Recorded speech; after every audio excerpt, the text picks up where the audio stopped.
الله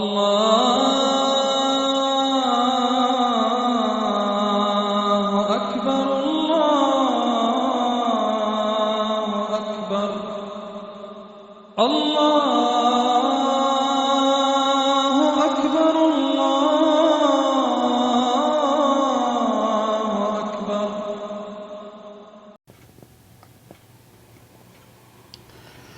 الحمد لله الحمد لله وحده والصلاة والسلام على من لا نبي بعده. أما بعد فأعوذ بالله من الشيطان الرجيم. بسم الله الرحمن الرحيم. يا أيها المدثر قم فأنذر وربك فكبر وثيابك فطهر. صدق اللہ مولانا العظیم. معزز سامعین و ناظرین، سورہ مزمل کے بعد سورہ مدثر ہے، اور سورہ مدثر بھی مکی صورت ہے. اس کے اندر 56 آیات اور 2 رکوع ہیں. ترتیبی اعتبار سے اس سورت کا نمبر 74 ہے، اور نزولی اعتبار سے اس کا نمبر 4 ہے. اس سورت کے شروع میں یا ایھا المدثر کے الفاظ ہیں، اور اسی سے پھر سورت کا نام جو ہے وہ لیا گیا ہے، سورہ مدثر. زمانہ نزول کے اعتبار سے سورہ مزمل کے بعد یہ سورت نازل ہوئی، اور اس سورت میں اللہ رب العزت کی رضا کے لیے دعوت حق کے راستے میں آنے والی مصائب کے اوپر صبر کا حکم دیا گیا ہے، اور ساتھ ہی طہارت اور پاکیزگی کا، اور اللہ کی آیات کا انکار کرنے والوں کے جراثیم کا ذکر کیا گیا ہے، اور قیامت کے دن ذلت اور نامرادی سے دوچار ہونے والے کیسے لوگ ہوں گے.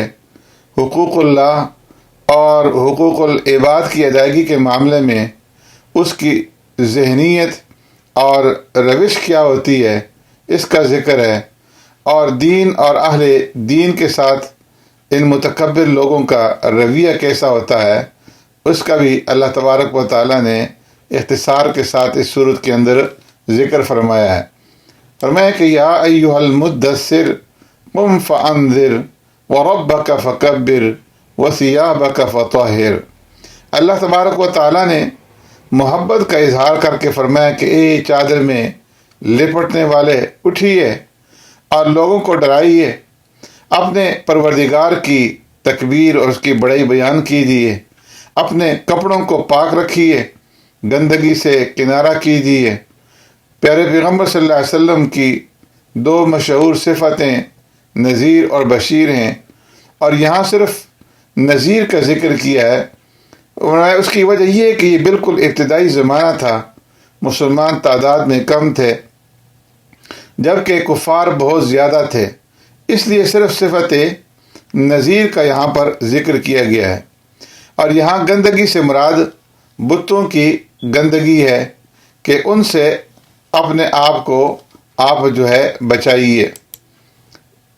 اس صورت کی ابتدا میں پیارے پیغمبر صلی اللہ علیہ وسلم کو اللہ کی طرف دعوت، کفار کو ڈرانے اور ان کی طرف سے دی گئی تکلیفوں کے اوپر صبر کرنے کا حکم دینے کے بعد اس صورت میں مجرموں اور مخالفوں کو اس دن کے عذاب سے ڈرایا گیا ہے جو ان کے لیے بڑا سخت ثابت ہوگا.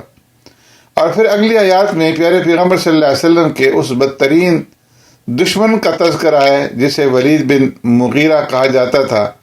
یہ شخص قرآن سنتا تھا اور پہچانتا بھی تھا کہ یہ اللہ کا کلام ہے، لیکن بڑا آدمی ہونے کی وجہ سے گھمنڈ کے اندر اور کفر اور انکار کے اندر مبتلا تھا، اور قرآن کو معاذ اللہ یہ سحر اور جادو قرار دیتا تھا. اس صورت کے اندر اس جہنم کا اور اس کے داروغوں کا ذکر ہے جن کا سامنا کفار اور فجار کو کرنا پڑے گا، اور ان کے دلوں میں ان کے لیے کوئی نرمی جو ہے وہ فرمایا کہ پیدا نہیں ہوگی۔ اللہ تبارک و تعالیٰ نے کفار کی آزمائش کے لیے فرمایا کہ علیہا تسعۃ عشر وما جعلنا اصحاب النار الا ملائکۃ وما جعلنا عدتهم الا فتنۃ للذین کفروا، فرمایا جہنم کے نگران فرشتوں کی تعداد 19 ہوگی۔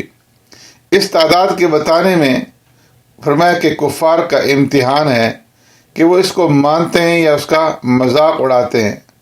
بجائے ماننے کے ان میں سے ایک کافر جو وہ کہنے لگا کہ ان 19 فرشتوں میں سے 17 کو تو میں اکیلا ہی جو ہے نمٹ لوں گا اور باقی 2 کو تم سنبھال لینا۔ تو انہیں جواب دیا گیا کہ یہ فرشتے ہیں اور ان کا مقابلہ جو ہے وہ تم نہیں کر سکتے۔ مزید تاکید اور ڈراوے کے لیے اللہ تبارک و تعالیٰ نے چاند، رات اور صبح کی قسم کھا کر فرمایا کہ جہنم بڑی مصیبتوں میں سے ایک بہت بڑی مصیبت ہے۔ اسی طرح اس صورت کے اندر ہر شخص کی مسئولیت اور ذمہ داری کو واضح کیا گیا ہے کہ ہر شخص سے اس کے اعمال کے بارے میں پوچھا جائے گا اور سب اپنے گناہوں کے اسیر ہوں گے، سوائے ان کے کہ جن کا اعمال نامہ ان کے دائیں ہاتھ کے اندر دیا جائے گا تو وہ اسیر نہیں ہوں گے۔ وہ قیامت کے دن مجرموں سے سوال کریں گے کہ تمہیں کس چیز نے دوزخ میں ڈالا؟ تو جواب میں فرمایا کہ دوزخی جو ہے وہ 4 اسباب بیان کریں گے۔ پہلا یہ کہ لم نکو من المصلین، ہم نمازی نہیں تھے، اور دوسرا یہ کہ ہم مسکینوں کو کھانا نہیں کھلاتے تھے، اور تیسرا یہ کہ ہم کج بیسی اور گمراہی کی حمایت میں خوب حصہ لیتے تھے، اور چوتھا یہ کہ ہم قیامت کا انکار کرتے تھے۔ سورت کے اختتام پر بتلایا گیا کہ یہ قرآن ایک نصیحت ہے اور جو چاہے اس سے نصیحت حاصل کر سکتا ہے، لیکن اس کے لیے اللہ تبارک و تعالیٰ کی مشیت جو ہے وہ بھی ضروری ہے۔ سبحانک اللہم و بحمدک، نشہد ان لا الہ الا انت، نستغفرک و نتوب الیک۔